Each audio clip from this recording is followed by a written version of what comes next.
Hello good morning to all, my name is Raj and I welcome you all on my YouTube channel now English with Raj. तो दोस्तों इस video में हम लोग सीखने वाले हैं कैन का यूज़। तो ये वीडियो बहुत ही इंपॉर्टेंट हो सकता है आपके लिए अगर आप स्पोकन करते हैं तो, क्योंकि कैन का यूज़ स्पोकन में किया सबसे आपको वहाँ जाना पड़ सकता है।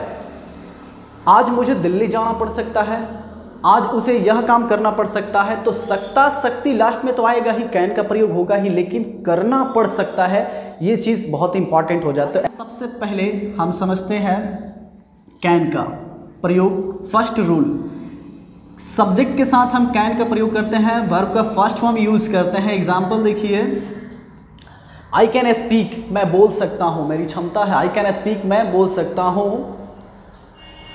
यू कैन डू इट, आप इसे कर सकते हो, आप इसे कर सकते हो। You can do it. He can do it alone, वह इसे अकेला कर सकता है। इसका मतलब उसके अंदर एबिलिटी है, क्षमता है, वह अकेला इस काम को कर सकता है। It mean that he can do it alone, वह अकेला इसे कर सकता है। आइए नेक्स्ट देखते हैं। अब हमारा एग्जाम्पल है, Radha can cook food, Radha खाना बना सकती है। Radha can cook food, Radha खाना बना सकती है। Both of you can think, आप दोनों सोच सकते हो। Both of you can think, आप दोनों सोच सकते हो। तो ये है फर्स्ट यूज ऑफ कैन, पहला रूल है आपका कैन का।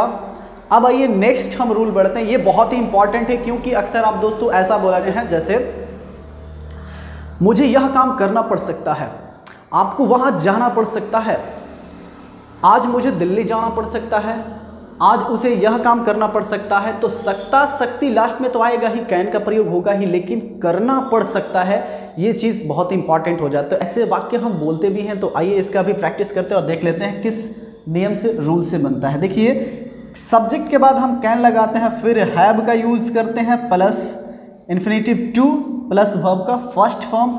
इसका वाक्य में हम अगर बनाते हैं तो अर्थ निकलता है कोई कार्य करना पड़ सकता है, ठीक है, या कोई कार्य करना पड़ सकता है, मतलब कोई कार्य होगा जिसको आपको करना पड़ सकता है। आगे देखिए, यहाँ पे एग्जाम्पल समझाते हैं। यहाँ पे you can have to do this work, आपको यह काम करना पड़ सकता है। You can have to do this work, आपको यह काम करना पड़ सकता है। नेक्स्ट है, I can have to go to Delhi today, आज मुझे दिल्ली जाना पड़ सकता है, आज मुझे दिल्ली जाना पड़ सकता है। I can have to go to Delhi today, sorry छोटा है यहाँ पे, गो टू दिल्ली टुडे, ठीक है।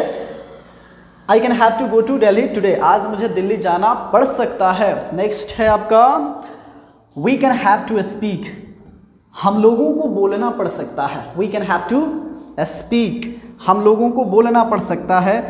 Both of you can have to speak English, आप दोनों को अंग्रेजी बोलना पड़ सकता है। Both of you can have to speak English, आप दोनों को अंग्रेजी बोलना पड़ सकता है। तो ये है दो हमने यूज़ बताया कैन का, आप इसका स्क्रीनशॉट भी ले लें और इस तरह से आप प्रैक्टिस कर सकते हैं। इसके और भी रूल्स हैं। वेल फ्रेंड, तो आइए अब हम कैन का थर्ड रूल देखते हैं और समझते हैं। ये भी बहुत इंपॉर्टेंट हो सकता है स्पोकन अगर कर रहे हो तो देखिए, यहाँ पे जो तीसरा जो हमारा स्ट्रक्चर है, रूल है, हम सब्जेक्ट के बाद कैन का प्रयोग करते हैं, कैन के बाद हैव का प्रयोग करते हैं, उसके बाद से नाउन आ सकता है। देखिए, इससे पहले हम लोग पढ़े थे कि कैन के बाद वर्ब आ रहा था, ठीक है, लेकिन यहाँ पे अंतर क्या है, सब्जेक्ट के बाद कैन, कैन के बाद हैव और हैव के तुरंत बाद हमें नाउन का प्रयोग करना होता है। ये एक संभावना के लिए भी प्रयोग किया जाता है, किसी के पास कुछ होता है। देखिए यहाँ पे किसी के पास कुछ हो सकता है, ठीक है, संभावना है कि उसके पास हो सकता है, ठीक है।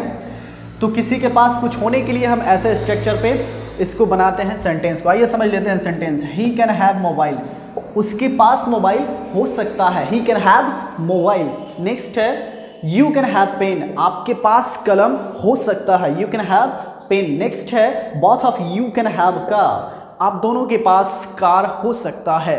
Both of you can have car, आप दोनों के पास कार हो सकता है। नेक्स्ट है, Shyam can have laptop, Shyam के पास लैपटॉप हो सकता है। सबसे लास्ट वन है, वी कैन हैव मनी, हम लोगों के पास पैसा हो सकता है। तो ये है ना मज़ेदार स्ट्रक्चर, तो इस पे आप प्रैक्टिस करें और इसका भी स्क्रीनशॉट ले लें। और वीडियो अगर अच्छा लग रहा होगा, थोड़ा भी इंफॉर्मेटिव लग रहा होगा आपको, तो इस वीडियो को लाइक कीजिएगा।